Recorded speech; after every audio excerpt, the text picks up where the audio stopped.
Before I tell you about this limit, Uncle Al Sahafa, we launched a channel specialized in summarizing anime. So go check it out, God willing, you'll like it. And the first video will be released today. That's it, Hatch. A simple man lived quietly with his family, hiding a dark, troubled past. In the first part of Nobody, we saw his life change after his house was broken into. When he ignored the situation, his past returned, and he suddenly changed from an ordinary father. She said he killed without remorse, returned to settle old scores, and now the story is even deeper and more dangerous. Hatch is trying to take a simple vacation with his family, and all he dreams of is making memories. But the past never leaves its owner, and what's coming is much more violent than what is past. Get ready, share, and subscribe, because what's coming is all destruction. Now, let's continue with Hatch as he burns the badge to cauterize a wound on his arm. And that's what makes the officers interrogating him wonder how anyone can endure that kind of pain. We know Hatch isn't just anyone. Investigators also ask Hatch with his dog, "Who are you? Are you Hell? A boss?" Of course, they didn't actually say, "Are you Hell?" But that's my ultimate role model, Islam El Ghazali. This is the same scene from the first part, but then he replied, "I'm a nobody." In this part, we don't hear his response until the end of the video, and you're crying now.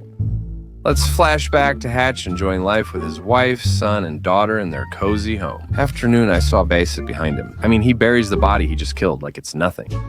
Then goes back to have dinner with his wife and the apple of his eye. He lives a boring routine like everyone else. Every day, he does his job, kills someone, buries the bodies, and then goes back to spend the day with his wife, son, and daughter. And so on. The grave of the living. A hired killer. So if you ask me why Hatch has to do this, well, because in the previous part, he burned a lot of money that belonged to the Russians he was killing as revenge, and at that time, they were going to kill him. If it weren't for the fact that the gang leader, who was basically his barber, paid him $30 million for the money he burned, since then Hatch has been doing jobs for him to pay off his debt. But Hatch looks down on the barber. He wants to take a break because he's neglected his family and wants to spend time with them.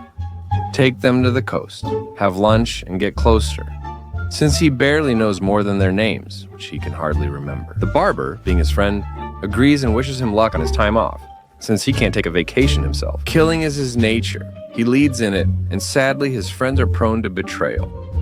Hatch and his family visit a hotel at a summer amusement park, and he adapts within days. He brings his father, and everything goes well, strengthening his family bonds.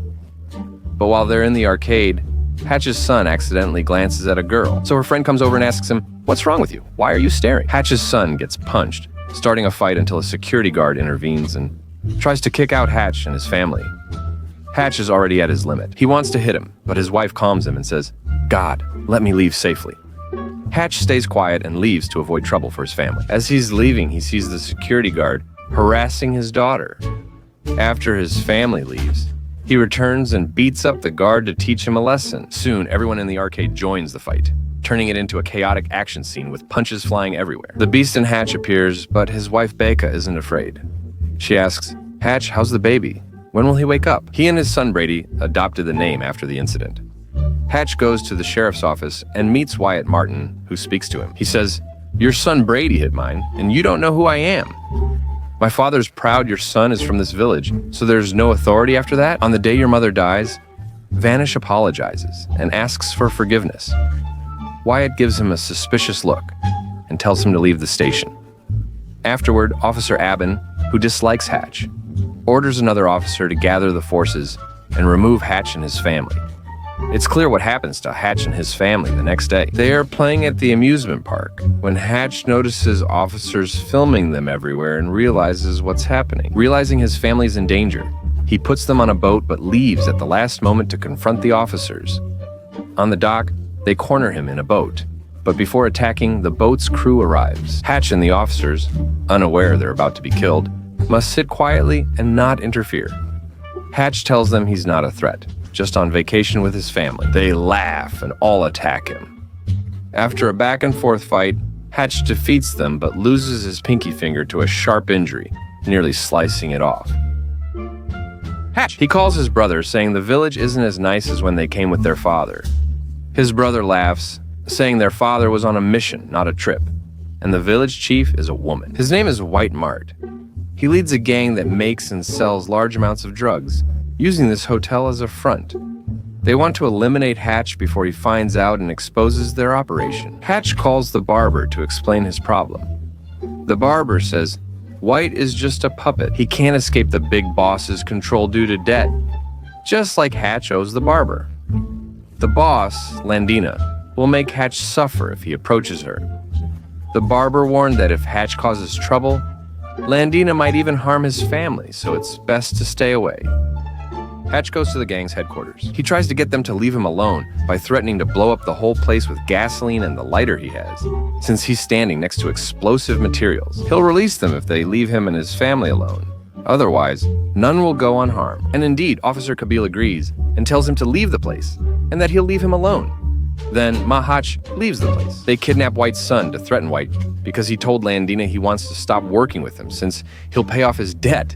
So, Landina ordered her gang to kidnap his son so White knows who's the boss here. Hatch should just stay quiet and leave things as they are, right? But instead, he tries to be the hero with his friends and tells them to let the boy go. Kabil refuses since Landina gave direct orders. So Hatch, of course, just like that. Bayam storms in, defeats the gang, grabs White's son like Superman, and sets the place on fire with Kabil inside. He escapes with White's son, and Landina and White appear. She learns her men are dead, the money's burned, and the goods have been converted back to cash. And also White's son responds because of the devil's son named Hatch, who never hesitates to put his hand on his side and stay quiet. She swears she'll make him regret the day he was born. Hatch takes White's son, whose name is Maxwell. He visits her house, calls his wife Becca, and says the problem isn't the situation, it's him. He's the one who can't live a normal life, so she has to leave him and stay away from him with the kids. Becca says, just fix what you did and come back. I'll hold your 10 pounds, but don't pretend you're doing me a favor. Oh, I don't know what. And of course, Hatch goes to talk to White to reassure him about his son. But White misunderstands the situation and attacks Hatch because he thinks Hatch is the one who kidnapped his son. After a bit of fighting, Hatch finally explains to him that he actually saved him from Landina. Juliet, you crazy guy, do they sit together after that? Hatch tells him their shared goal is to defeat Landina to protect themselves. White asks how he managed alone, so Hatch begins describing Landina's crimes and her evil, when suddenly, he feels like the situation seems really dangerous. So he asks him, where is she now? White reassures him, saying not to worry because she's on her way. They don't need to go to her. She's coming to them.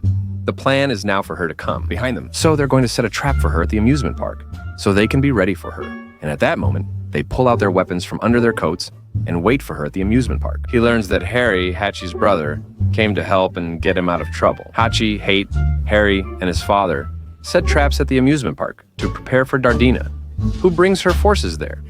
The traps briefly slow her soldiers, leading to intense battles.